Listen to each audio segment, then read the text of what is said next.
Бројот на менталните заболувања кај младата популација постојано се зголемува, но посетата на психолог или психијатар инатаму останува табу тема во македонското општество. Но ова предупредуваат и лекарите од примарното здравство, кои се почесто се среќаваат со пациенти што имаат потреба од психолошка поддршка, но ја одбиваат поради стигма. Фондот за здравствено осигурување веќе подготвува нови мерки за рано препознавање на ментални нарушувања.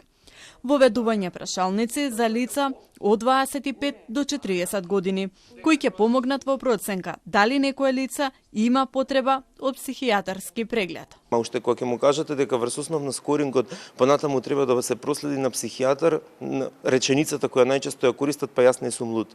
Тоа не е дека некој е луд, него тоа едноставно психијатар имаат и најпознатите звезди и политичари и глумци во светот, значи имаат психијатри во одредени животни ситуации, потребна ни е поддршка од психијатар и психолог. Според Ѓоргиевски, итно е потребна реорганизација на примарната здравствена заштита.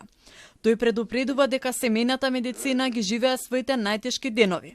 Лекари недостасуваат, примањата се ниски, а мотивацијата за отварање на приватни ординации речиси и да не постои. Дополнително тој повика и на ревидирање на позитивната листа на лекови, затоа што дел од постоечките лекови веќе не се користат во европските земји. Во дефицит се, нема стимулација кај младите лекари, првин се многу слабо платени. Слабо се платени затоа што во одредени ситуации, ако имате мал број на пациенти, сте во мало место, во селска средина, во мал град и слично, немате доволно пациенти, капитацијата е ниска, не може ни да се извада доволно плати.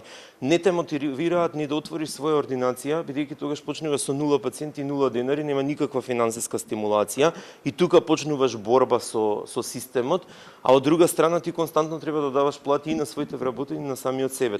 Денес се одржа 6-тиот конгрес на Сдруженијето на лекари по општа и семејна медицина, на кој се зборуваше и за хроничните болести, како и за сексуално преносливите инфекции, кои исто така се табу тема меѓу младите.